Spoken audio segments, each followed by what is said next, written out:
Hi, I'm John and welcome to the Smart Access demonstration area. We're here to make a series of films for you to help run the gates. There's plenty here to look at, so please explore and let's begin.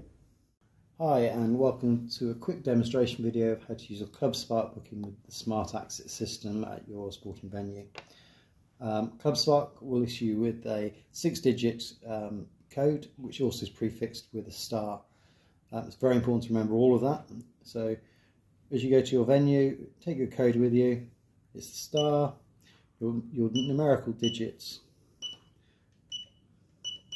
Keep out of flash blue and your gate is open. There's a couple of things to note with reference to your code and entering it.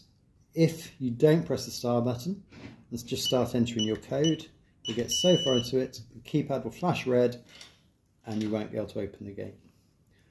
Another thing to note is also if you overpress the star button, it classes as double click and then it will again flash red and you won't be able to open the gate or enter any further with the code in. So going back, what you're doing is you're entering your star, your numerical code, blue flash, and your venue is then open.